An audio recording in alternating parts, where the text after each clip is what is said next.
Praise the Lord. கர்த்தருடைய பரிசுத்த நாமத்துக்கு மகிமை உண்டாவதாக. இன்றைய நாளுக்கான வார்த்தை ஆண்டவராகிய இயேசு கிறிஸ்து சிலுவையில் முடிந்த 5ஆம் திருவார்த்தை. இந்த வார்த்தை ஆண்டவருடைய தவிப்பான ஒரு வார்த்தை. இந்த ஆத்ம தாகம், சரீர பிரகாரமான தாகம், 2 விதமான தாகங்கள் உண்டு.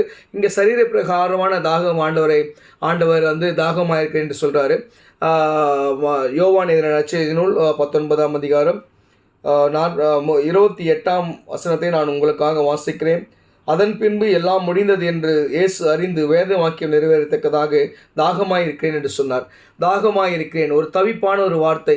ரொம்ப டயர்டாக இருக்கல, நம்ம வெயிலில் போயிட்டு வந்தால் எவ்வளோ ஒரு டயர்டு இருக்கும், உடனே தண்ணி கொடுங்க அப்படின்னு சொல்லி கேட்போம். ஆனால் ஆண்டவர் அங்கே குற்றூராய் கிடக்கிறார். அடிக்கப்பட்டு, கொட்டப்பட்டு, குத்தப்பட்டு, சிலுவையில் அறையப்பட்டு அப்படின்னு சொல்லி எல்லா இன்னல்களையும் சந்தித்து ஆண்டவர் இருக்கிறதான சூழலில் ஆண்டவர் இதை சொல்கிறார். ஆனால் இதற்கு என்பதே தீர்க்கதரிசன புஸ்தகத்தில் ஒரு வார்த்தை உரைக்கப்படுகிறது.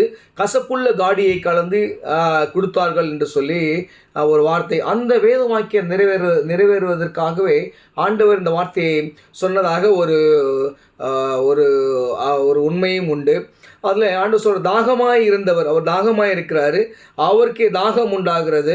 அவருக்கு கடல் காளான் அப்படின்ற ஒரு காளானை கலந்து கொடுக்குறாங்க. மத்திய 27ஆம் அதிகாரம் 48ஆம் வசனத்தில் இது கொடுக்கப்பட்டிருக்கிறது. அந்த கடல் காளானது கசப்பு நிறைந்த ஒரு திராவம், அது கொடுக்கப்படுகிறது. அது மட்டும் இல்லாமல் ஆண்டவர் இடத்திலே ஜீவ தண்ணீர் உண்டு. சமாரியா பெண், அதாவது யோவான் 4ஆம் அதிகாரம் 8-14 வாசின்னு சொன்னால், இந்த சமாரியா பெண் இடத்துல ஆண்டவர் சொல்லுவார், எனக்கு தாகத்துக்கு தான் சொல்லி கேட்பார். அப்போது அவங்க இதை நான் சமாரியர் அப்படின்னு சொல்லி அந்த விதமான ஒரு யூதர் அப்படின்ற ஒரு கான்ட்ரவர்சி வரும். அப்போ ஆண்டவர் சொல்கிறாரு, உங்கள்கிட்ட தண்ணி கேட்குற யாருன்னு கேட்டீங்கன்னா நீங்கள் அவர்கிட்ட கேட்பீங்க, அவர் கொடுக்குற தண்ணி ஒரு காலம் தாகமே உண்டாகாது, ஜீவ தண்ணீர் அப்படின்னு சொல்லிட்டு ஆண்டவர் அப்படி ஒரு ஜீவ தண்ணீர் கொடுக்கிறவருக்கு தாகம் உண்டாயிருக்கிறது. அது எவ்வளோ பெரிய பாரத்தை உணர்த்துகிறது என்பதை நாம் சற்று சிந்திக்க வேண்டும். தாகத்தை இருக்கிற நம்ம எல்லாருமே எப்படி இருக்கோம் அப்படின்னு சொன்னால், தாகத்தை தீர்க்கிறவர்களாக இருக்க வேண்டும். வெளிப்படுத்துகிற விசேஷம் 17ஆம் அதிகாரத்தில் பார்த்தோன்னா, தாகமாக இருக்கிறவன் வரக்கடவன், ஜீவத்தண்ணீர் இலவசமாய் வாங்கி கொள்ள கடவன். யாருக்கிட்ட? ஆண்டவராகிய இயேசு கிறிஸ்துக்கிட்ட.